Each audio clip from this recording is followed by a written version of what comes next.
또 하루는 하나님의 아들들이 와서 여호와 앞에 서고 사탄도 그들 가운데 와서 여호와 앞에 서니 여호와께서 사탄에게 이르시되 내가 어디서 왔느냐? 사탄이 여호와께 대답하여 이르되 땅을 두루돌아 여기저기 다녀왔나이다. 여호와께서 사탄에게 이르시되 내가 내 종 욥을 주의하여 보았느냐? 그와 같이 온전하고 정직하여 하나님을 경외하며 악에서 떠난 자가 세상에 없느니라. 내가 나를 충동하여 까닭없이 그를 치게 하였어도 그가 여전히 자기의 온전함을 굳게 지켰느니라. 사탄이 여호와께 대답하여 이르되 가죽으로 가죽을 바꾸오니 사람이 그의 모든 소유물로 자기의 생명을 바꾸올지라. 이제 주의 손을 펴서 그의 뼈와 살을 치소서. 그리하시면 틀림없이 주를 향하여 욕하지 않겠나이까. 여호와께서 사탄에게 이르시되 내가 그를 내 손에 맡기노라. 다만 그의 생명은 해하지 말지니라. 사탄이 이에 여호와 앞에서 물러가서 욥을 쳐서 그의 발바닥에서 정수리까지 종기가 나게 한지라. 욥이 제 가운데 앉아서 질그릇 조각을 가져다가 몸을 긁고 있더니 그의 아내가 그에게 이르되 당신이 그래도 자기의 온전함을 굳게 지키느냐? 하나님을 욕하고 죽으라. 그가 이르되 그대의 말이 한 어리석은 여자의 말 같도다. 우리가 하나님께 복을 받았은즉 화도 받지 아니하겠느냐 하고 이 모든 일에 욥이 입술로 범죄하지 아니하니라.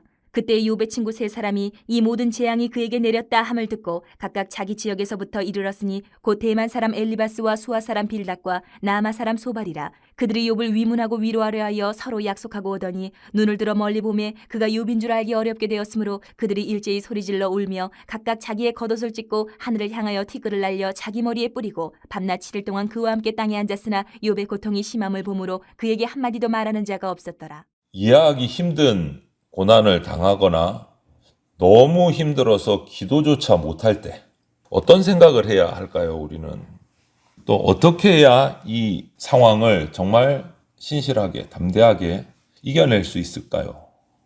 어떻게 해야 참된 위로를 얻을 수 있을까요? 오늘 그 방법을 우리가 여기서 묵상하면 좋겠어요. 1절부터 6절에서 첫 번째는 하나님을 알아야 우리가 이 어려움 가운데서 이겨낼 수 있다. 욥은 첫 번째 시험을 받을 때도 범죄하지 않고 하나님을 원망하지 않았습니다. 한순간에 재산이 다 사라지고 자녀들이 다 죽었어요. 이 엄청난 시험에도 하나님을 원망하지 않았습니다. 이 일이 마쳐진 후에 하나님께서 또 천상의 회의 가운데 욥을 칭찬하시고 자랑하셨어요. 그러니까 사탄이 또 가만히 있지를 못합니다. 욥 자신의 뼈와 살, 그의 몸을 치면 하나님을 욕할 겁니다. 라고 얘기를 해요. 하나님은 첫 번째 시험에서 욥의 몸은 손대지 말라고 하시니까 이번에는 사탄이 그것까지 도발을 하는 겁니다. 욥의 몸을 욥의 몸을 치면 그가 욕할 겁니다. 그러니 하나님이 허락을 하세요. 단지 생명은 건들지 말아라. 하나님께서는 당신의 자녀가 온전함을 지키시는 거 정말 기뻐하십니다. 모든 것을 다 주관하고 계시는 분이세요. 여러분, 우리 성도가 온전해서 하나님을 경외할 때 하나님이 기뻐하십니다.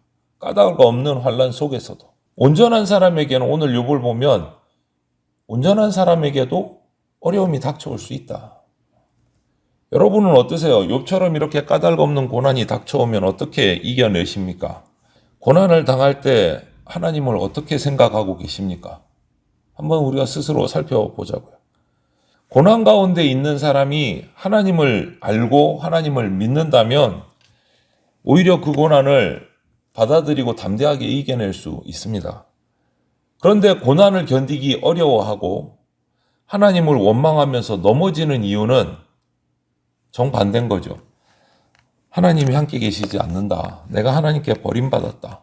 라는 생각을 하게 되면 낙심하고 원망이 나옵니다. 그런데 하나님은 성경 어디를 봐도 절대로 당신의 백성을 버린 적이 없으시고 버리지 않으십니다. 뿐만 아니고 그 모든 상황 속에서 주권자이세요. 알고 계시고 보고 계신다라는 것이죠. 만일 하나님이 우리를 위해서 모든 것을 합력해서 선한 것으로 만들어가는 분이시다라는 것을 우리가 알고 믿게 된다면 우리는 어떤 환경이 와도 담대해질 수 있습니다. 낙심하지 않을 수 있다라는 거죠. 오늘 본문이 그것을 분명하게 우리에게 알려주고 설명하고 있는 겁니다. 사탄이 아무리 강해도 하나님이 허락하지 않으시면 우리 머리털 하나 건드리지 못한다. 우리가 뭔가 어려움을 당한다는 것은 하나님의 시험이고 연단의 과정이다 라는 말이죠. 하나님이 알고 계신다. 항상 우리하고 함께 계시고 우리에게 일어난 모든 일이 지금 당장 볼 때 우리는 이해되지 않아서 고난이고 고통이고 원망이 나올 것 같지만 하나님이 보고 계시고 결국은 하나님을 믿고 있으면 이 모든 것이 합력하여 결과는 선을 이룬다라는 것을 우리가 믿어야 돼요. 선으로 바꾸시는 분이십니다. 지금도 우리를 위해서 일하고 계시고 나를 돌보고 계신다는 것을 확신을 할 때 지금 내게 어떤 무거운 고난이나 짐이나 고민이나 걱정이 있을지라도 그것을 가볍게 생각하고 나갈 수 있다라는 거예요. 두 번째로 우리가 어떤 생각을 해야 될까? 그것은 범죄하지 않아야 된다. 7절 10절을 보면 첫 번째는 하나님을 알아야 하고 두 번째는 범죄하지 않아야 된다. 사탄이 하나님께 허락을 받고 내려와서 욥을 온몸을 머리끝부터 발끝까지 종기가 나게 합니다. 너무너무 간지럽고 괴로운 거죠. 그 고통, 그 간지러움이 얼마나 심했는지 질그릇 조각을 가지고 긁고 있다 그랬어요. 쟤를 뒤집어 쓰고 온종일. 너무너무 힘들어서 제 가운데 앉아서. 이런 모습을 본 제일 측근인 아내가 뭐라고 얘기합니까? 9절에. 하나님을 욕하고 죽으라. 그런데도 욥은 그 슬픔과 그 고통 가운데 있는데도 그렇게 말하는 아내를 책망을 하고 하나님이 나에게 복도 주셨는데 화도 주시는 것이 당연한 것 아니냐. 이러면서 오히려 고백을 해요. 하나님 앞에. 하나님의 주권을 고백하는 겁니다. 나에게 복을 주시는 분도 하나님, 나에게 화를 주시는 분도 하나님. 모든 것이 하나님께 달려있다. 너 그런 말 하지 말아라. 오히려 하나님을 고백하고 주권을 인정하는 거예요. 이처럼 욥은 온전한 신앙을 지키면서 입술로 범죄하지 않습니다.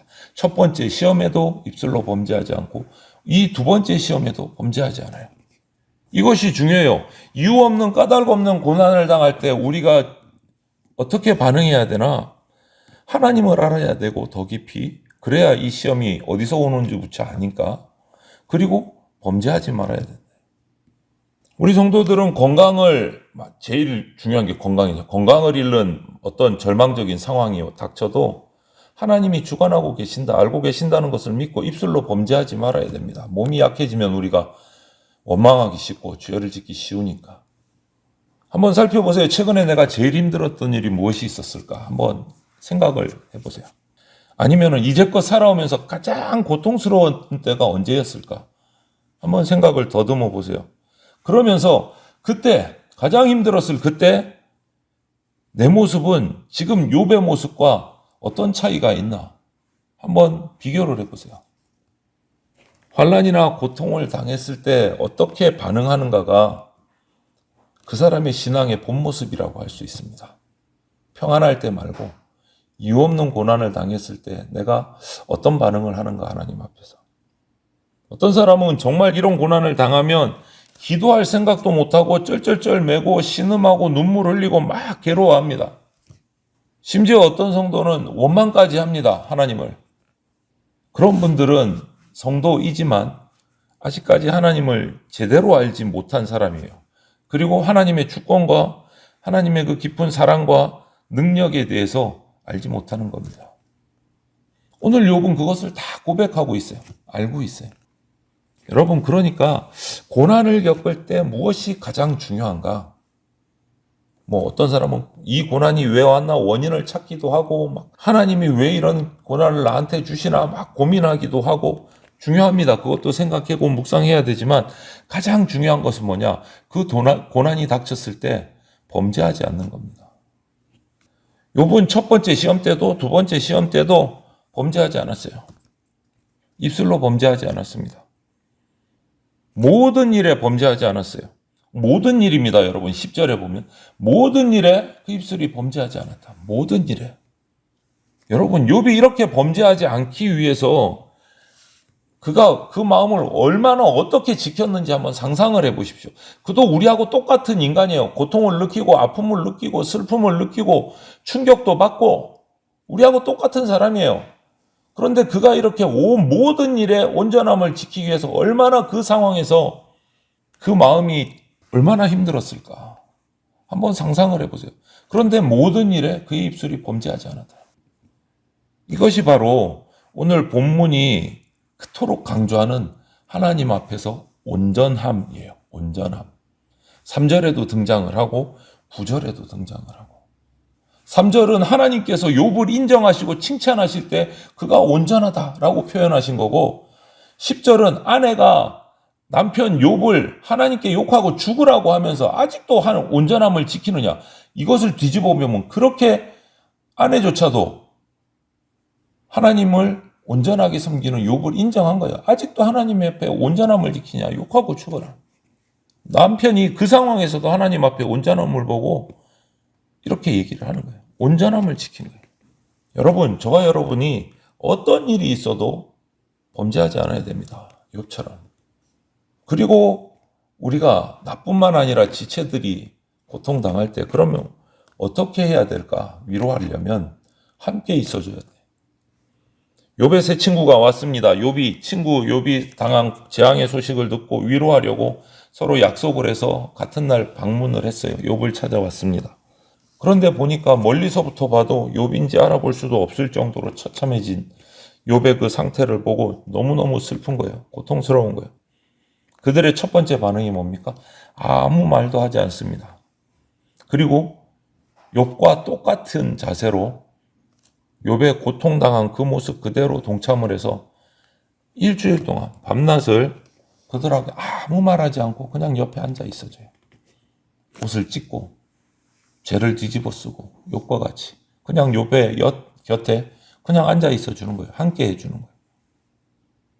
말없이 고통에 참여하고 괴로워하고 섣불리 위로의 말을 건네지 않고 그냥 침묵으로 그 자리에 함께 했어요.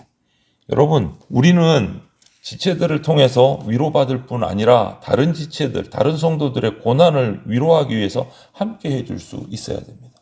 그게 진짜 위로예요. 고난 때에 같이 울어줄 지체가 있는지, 내가 또 반대로 누군가를 위로해 줄 수 있는 사람인지 우리가 한번 살펴야 돼요. 그리스도인들은. 현대교회에 어쩌면 엄청난 심각한 문제일 수도 있습니다. 이 세속적인 풍습들이 개인주의가 교회에까지 침투를 해서 교회가 거기에 물들어 간다라는 거예요. 그냥 내가 교회만 나만 잘 다니면 되고 뭐 다른 사람하고 깊은 관계 맺지 않아도 그냥 홀로 하나님 앞에서 예배하고 주일이면 나가서 그러면 천국 가면 되지 뭐 이런 생각들이 우리 가운데 자리 잡고 있다라는 거예요. 하나님만 잘 섬기면 되지 내가 뭐 굳이 옆에 성도들하고까지 내가 막 관계를 맺어야 되나? 이거 어리석은 거예요, 성도로서. 교회가 어떤 공동체인지 성경에서 말하는 주 안에서 그리스도 안에서 한 몸됨이 된다는 게 어떤 뜻인지 어떤 의미인지 거기에서 오는 신비함과 풍성함이 무엇인지 모르는 거예요. 제대로 된 그리스도인 참된 성도는 다른 성도가 고통 속에 있을 때 그 고통에 함께 동참해 줍니다. 그래서 함께 있어주고 큰 위로가 되어주는 거예요. 고난받는 지체와 함께 있어주는 친구가 우리가 돼야 돼요. 하나님이 사랑하시는 여러분, 우리 삶 가운데 큰 고난, 어떤 연단이 없어도 신실하게 살아가는 것은 당연하죠. 신실하게 살아가야 됩니다. 그리스도인은. 그러나 하나님의 섭리 가운데 내가 이해할 수 없는 고난이 나에게 닥쳐와도 꼭 기억하십시오. 긍휼하신 하나님이 욥을 다 살피고 그를 지키고 계셨듯이 우리와도 함께 계시고 우리를 돌보시고 지키고 계신다. 이것을 잊지 않고 하나님을 더 깊이 알고 범죄하지 않고 또 함께하는 그러한 복된 성도들이 다 되시기를 주님의 이름으로 축원을 드립니다.